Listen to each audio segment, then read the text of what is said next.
Hi everyone, and welcome to the special topic presentation on technical editing and content strategy. Now, before we start, one may hear the word content strategy, and different things may come to mind. Now, not only will we be diving into what content strategy is, but we will also look at the role it plays within the technical communication industry. First off, I want to start with a scenario by helping to paint a picture of what questions need to be asked when it comes to thinking about content strategy. So, sit back, clear your mind, and imagine. Imagine you just got hired to oversee and run a local nonprofit that vocalizes a problem you are passionate about. It could be a nonprofit that fights against global warming, helps minimize waste, educates youth on how to make better choices for their future, whatever it is. You now have the opportunity to effect change within your community. So, now that you're in charge and beginning to run operations, you become aware of the purpose and message you want to convey. You have something to say, but who do you say it to? Who's your audience? What are their characteristics? Are they part of the youthful crowd or are they older? What exactly do you want to say about your organization? What change are you trying to effect?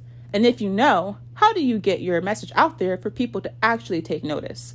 What are some effective platforms you can use to bolster your mission? What sort of content creation processes do you have in place? How do you manage these processes? Do you have a big team or is it a small one? These are just some of the basic questions technical communication professionals must ask within the industry regarding content strategy. We want to know, how do we use content strategy to our advantage that benefits both the author and the consumer, as well as what are some challenges we still face when it comes to content strategy. But for starters, the first thing you need to think about is, what is content strategy? So you're probably feeling overwhelmed right now, and I don't blame you. There's a lot to consider here. And content strategy is more than just about having content, but it's about having effective content that has a goal and successfully completing this goal when your audience consumes your content. According to an article written by Guido and Flanagan titled Helping Content Strategy, What Technical Communicators Can Do for Nonprofits, they provided several real-life examples of what content strategy means, as stated by these communication professionals. The first definition states, it's a field that plans for the creation, publication, and governance of useful, usable content. Next, it's a repeatable process that governs the management of the content throughout the entire content lifecycle. And lastly, it's both an interdisciplinary area of practice characterized by methodologies, processes, and technologies that rely on principles of reuse, granularity, and structure to allow communicators to create and manage information as small components, and later as a unifying approach to integrating organizational and user-generated content and connecting with stakeholders depending on its focus. You still may be wondering, okay, this sounds good, but what does it all mean? Well, to put it simply, content strategy is about caring for the life cycle of content, which involves creation and publishing with the target audience in mind. Your next question may be, how does this apply to technical communication and more specifically, technical editing? Well, the job of a technical communication professional is ensuring that technical information is communicated effectively. How this information gets out to the masses and how to manage it sets us up for success when working in the field. Again, according to Guido and Flanagan, within the organizational communication situation, the aim of content strategy differs from advertising and marketing. All three focus on a certain aspect of communication, but content strategy focuses on the various forms of content and its targeted audience. Now, let's move on to the 4 aims of content strategy within an organization. These consist of organizations setting realistic goals for information that is presented in a variety of formats. For example, a company may want to use various social media platforms to convey their information. A realistic goal would be keeping in mind the purpose of each social platform and tailoring their information to it. So, for Instagram, they might post a powerful picture with a caption.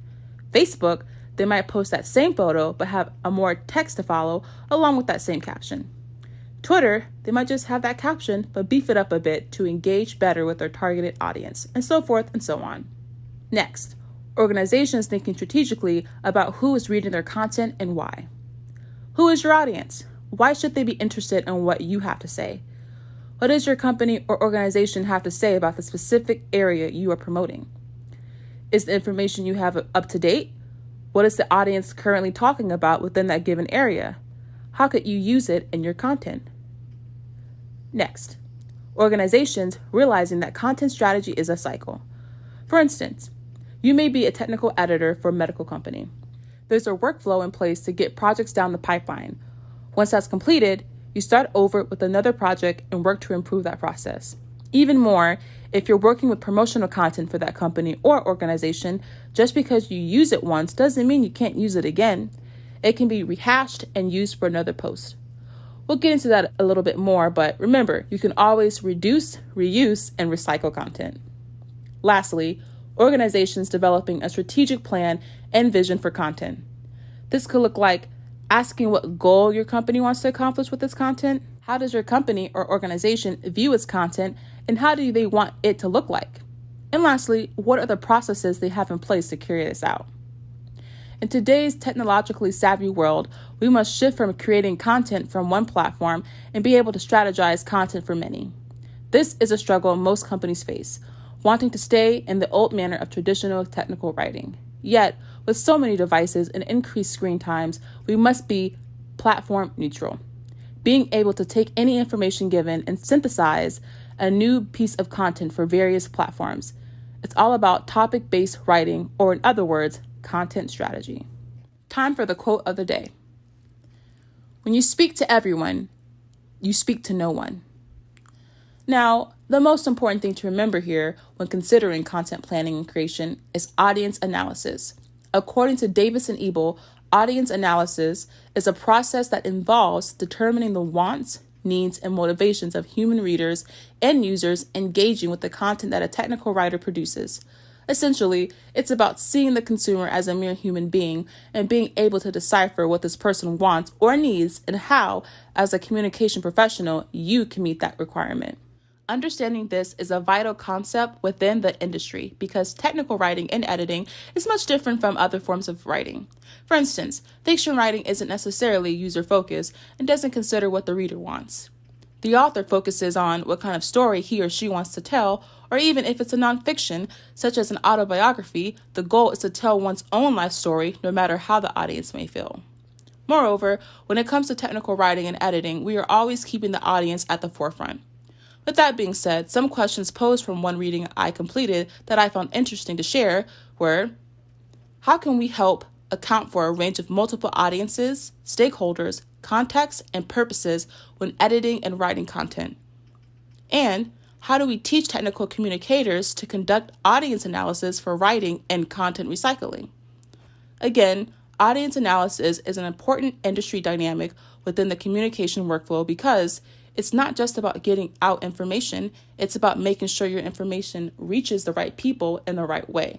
And how we train communication professionals in these processes of audience analysis is imperative. Lastly, another industry dynamic to consider is content management systems.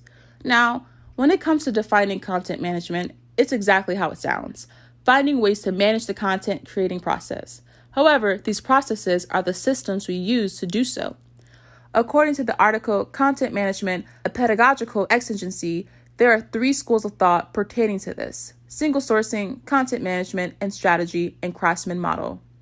Single sourcing, this is what I mentioned earlier about reduce, reuse, and recycling content. Single sourcing acts as a documentation method that enables content reuse and repurposing for multiple platforms by breaking it down into manageable chunks based on the principle of granularity. What this looks like are writers working together, writing in chunks to create content units that will come together into a final information product via a content management system. On the negative side, academia fears this will de-skill and fragment the profession. Content reuse doesn't fit into the academic model and contradicts traditional rhetorical principles. Content management and strategy is on the other side or end of the spectrum. Providing a broader view of content management and systems, it's about writing and engaging communication in order to participate within the community. It's a method bound by relationships. It's more than just about technology, it's about people, both the consumer and communication professionals involved. Lastly, the craftsman model. It's more of a seclusive and one-man band approach to tackling writing projects. This has been a major model within technical communication, especially in academia, yet given the era we're in, things are taking a turn. The fear is how to either replace or improve the craftsman model. It's worked successfully for years, yet the goal is to prepare the next generation of technical communicators to be ready to work in any content management system environment. With several methods to consider, this forces industry to redefine writing practices, as well as offering training opportunities to up-and-coming technical communication professionals to ensure readiness for the workplace. We learned a lot today about content strategy, some of those things being how to define content strategy, which is the content lifecycle involving creation and publication while keeping the target audience in mind. How this looks within an organizational setting are planning realistic goals, thinking about your audience and how to appease them with your content, thinking of content strategy as an ongoing cycle, and creating a plan and vision for your content. As technical communicators, we also must take into account audience analysis and various content management systems. With the industry evolving, we must redefine our writing processes and how we can better prepare next generation communication professionals. Now, with this being said, and all the research going on in our industry currently, paying attention to content strategy is crucial to the success of content creation. Without having a plan, it'll either be a hit or a miss. Not only so, but it'll be a huge loss for consumers looking to us for content that benefits them. Audience analysis should always be at the forefront of what we do because it's not all about technology and efficiency, but about human interaction and impact. I believe finding a balance between the three content management systems is possible. It's good to work in teams as writers, delegating different parts of the writing processes while still staying true to the people first mentality, as well as giving room to instances of working seclusively. With people working for multiple companies today versus staying at one workplace for years, it's important to know how to work on a team and alone. This relates to what we've been discussing in class regarding using the editing project worksheet, as well as creating an editing plan. Not only that, but finding out more of who your document's audience is, such as asking questions like, what expectations and preferences do they have for the document? What information do they already have and still need? And where, when, and how will they use the document? Being well-versed in this way before starting any project gives you a better chance to creating and executing content worth engaging with for your readers. Lastly, here are some more questions to keep in mind when contemplating content strategy. Which of the three content management system approaches mentioned do you think is most beneficial? What are some other content management systems that you can think of? What are some that you already use? Given that you are now more equipped when it comes to strategically creating and planning content, what would be your first steps when starting a project? How can you apply them to your current job? Thank you so much for listening to my special topic presentation on technical editing and content strategy. I hope you found it very helpful, and I hope you have a great day.